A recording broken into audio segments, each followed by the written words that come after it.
আসসালামু আলাইকুম ভিউয়ার্স, সবার কি অবস্থা? আশা করি সবাই ভালো আছেন। আপনাদের শখের কবুতর সুস্থ আছে। তো ভিউয়ার্স, আজকের ভিডিওতে আলোচনা করব আপনার কবুতরের রোগ হলে সর্বপ্রথম আপনি কোন কাজটা করবেন। তো সেই বিষয় নিয়ে আজকের ভিডিওতে আলোচনা করব। তো ভিডিওটা শুরু করার আগে প্রথমে বলে রাখছি, আমাদের চ্যানেলে আপনারা যারা নতুন রয়েছেন চ্যানেলটা সাবস্ক্রাইব করে আমাদের পাশে থাকুন সবসময়। আপনারা অনেকেই জেনে থাকেন আমাদের এই ইউটিউব চ্যানেলে কবুতরের সব ধরনের রোগের সমস্যার সমাধান দেওয়া হয়। তাই আপনারা আমাদের ইউটিউব চ্যানেলটা সাবস্ক্রাইব করে আমাদের পাশে থাকুন সব সময়। তো ভিউয়ার্স, চলুন শুরু করি। তো আপনারা কি করেন, কবুতর যদি রোগে আক্রান্ত হয় তাহলে আপনারা চলে যান কবুতরের মেডিসিন আনতে, কবুতরের ওষুধ আনতে চলে যান। এক এক মানুষের কাছে জিজ্ঞেস করেন এই রকমের সমস্যা হয়েছে, আমি কোন ধরনের ওষুধ খাওয়াবো। আবার আরেকজনের কাছে জিজ্ঞেস করেন আমার কবুতরের এরকম অসুস্থ আমার কবুতর, তো আমি কি ওষুধ খাবো। সে একটা নাম বললো, আরেকজনের একটা নাম বললো। তো আপনারা কি করেন, অনেকে এক একজনের এক একটা নাম বলে আপনারা এক একটা খাওয়াতেই থাকেন। তো সেক্ষেত্রে দেখা যাচ্ছে আপনার কবুতরের ডোজটা বেশি বেড়ে যাচ্ছে। এক এক মেডিসিন এক এক রোগের জন্য অন্য অন্য মেডিসিন গুলো বারবার পড়তেছে। তো সেজন্য আপনার কবুতর দেখা যাচ্ছে এক সময় কবুতর দুর্বল হয়ে মারাও যেতে পারে। আবার অনেকে আপনার কবুতরের কোন রোগে আক্রান্ত হয়েছে সেটা নির্ণয় না করে ভালোভাবে আপনারা উল্টো পাল্টা ওষুধ খাওয়াই থাকেন। তো সে কারণে আপনার কবুতর মারা যেতে পারে, মারা যায়, এরকম অনেকের কবুতর মারা যায়। তাই আমি সবসময় সাজেস্ট করব, আপনাদের কবুতরের যদি কোনো রোগ হয় থাকে আগে কোন রোগটা হয়েছে সেটা আগে নির্ণয় করার চেষ্টা করবেন। আপনারা যেহেতু কবুতর পালন করেন, তাহলে আপনি আপনার কবুতর, আপনার শখের কবুতর, আপনার কবুতর দেখে আপনি স্বাভাবিকভাবে যে কবুতরগুলো থাকে সেটা আপনারা দেখলে বুঝতে পারেন। আর যদি আপনার কবুতর যদি রোগে আক্রান্ত হয় সেটাও কিন্তু আপনারা দেখে বুঝতে পারেন। আপনার কবুতর প্রতিদিনের থেকে আজকে ভিন্ন রকমের আচরণ করতেছে, তো সেটা কিন্তু আপনারা বুঝতে পারেন।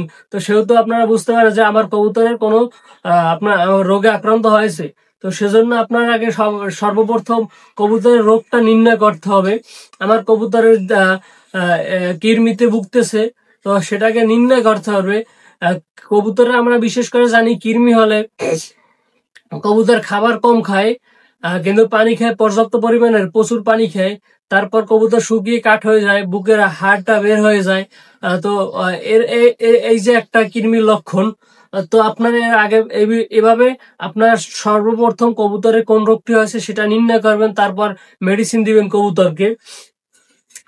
তারপর ভিউয়ার্স, আপনারা যেটা করবেন, আপনার যদি কবুতর রোগে আক্রান্ত হয়ে পড়ে, আপনার যে একাধিক কবুতর রয়েছে, তো ওই কবুতর থেকে যে কবুতরটা রোগে আক্রান্ত হয়েছে ওই আক্রান্ত কবুতরটি আলাদা করে ফেলবেন। না হলে দেখা যাচ্ছে বাতাসের মাধ্যমে আপনার ওই আক্রান্ত কবুতর থেকে ও থেকে কিন্তু সব কবুতরের কিন্তু অসুস্থ হয়ে পড়ে যেতে পারে।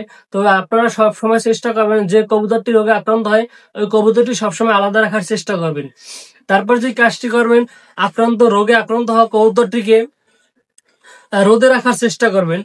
কিছু সময় রোদ খাওয়াবেন কবুতরটাকে, আক্রান্ত কবুতরটাকে কিছু সময় রোদে রেখে দেবেন, কিছু সময় রোদ খাওয়াবেন। তো এইরকম আপনারা করতে পারেন। তারপর ভিউয়ার্স, আমরা জেনে থাকি কবুতর পাতলা পায়খানা করে, চুনা পায়খানা করে। তো এটা কেন করে থাকে অনেকে জেনে না। বিশেষ করে আপনার যদি কবুতরের খাবার থেকে ভাইরাস ছড়ায়, কবুতরের পানি থেকে ভাইরাস ছড়ায়, এটা অনেকেই জেনে থাকেন। কবুতরের খাবার পানি থেকে ভাইরাস ছড়ায়।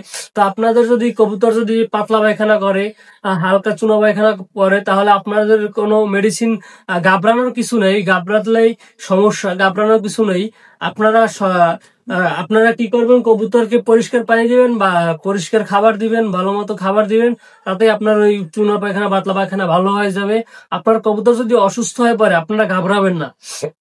আপনারা আগে রোগটা নির্ণয় করবেন, তারপর সঠিক মেডিসিন দেওয়ার চেষ্টা করবেন কবুতরকে। ইনশাল্লাহ আপনার কবুতর সুস্থ হয়ে যাবে। তো ভিউয়ার্স, আজকের ভিডিও ছিল এটুকুই। যদি ভিডিওটা ভালো লাগে থাকে চ্যানেলটা সাবস্ক্রাইব করে আমাদের পাশে থাকুন সবসময়।